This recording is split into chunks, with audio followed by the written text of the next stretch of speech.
to a court case that highlights the clash of religious beliefs and Australian law.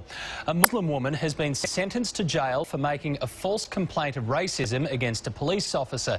He'd ordered her to remove her burqa, but this became a much bigger battle. Laura Sparks has more.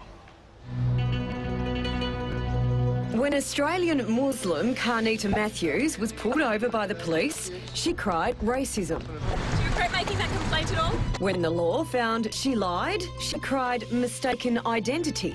Matthews claimed she was manhandled by the police officer when he asked to show her face. And it actually felt like he actually touched my veil. And I pulled back. She filed a complaint at her local police station, but the police in-car video proved she was lying. You are racist. Okay. All cops are racist. Okay.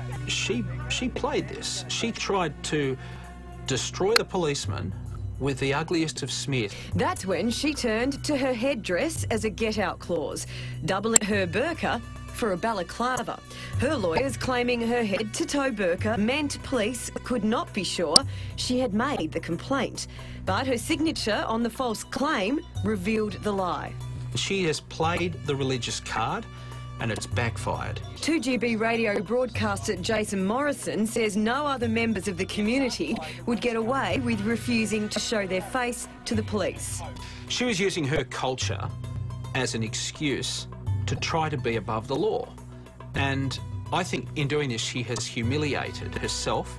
She has put a nasty shadow over many people in the Islamic faith that don't deserve this. Carnita, are you upset it's come to this? We as Muslims have to be very careful about crying, the victim and complaining about issues based on religiosity. Karanda Sayed is Executive Director of the Forum on Australia's Islamic Relations.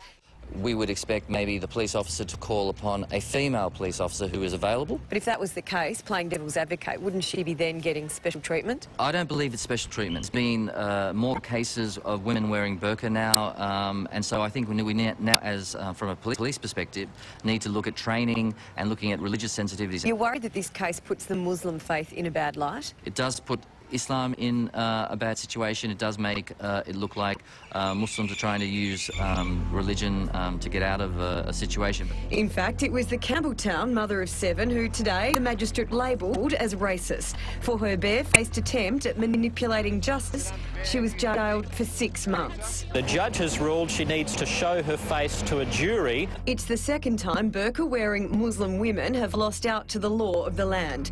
A judge overhearing a Perth trial this year ordered a Muslim woman to remove her burqa when giving evidence. It's an everyday occurrence, as in my experience, and I think it's got worse in probably the last 10 or 15 years. Former police officer and author Tim Priest had his reputation attacked with false accusations. He welcomed the decision. It's straight out criminality, and they've tried to hide it behind reverse racism. That is that the policeman was supposed to have been racist, according to her version, but as it turns out, I think there's a bit of racism on her part.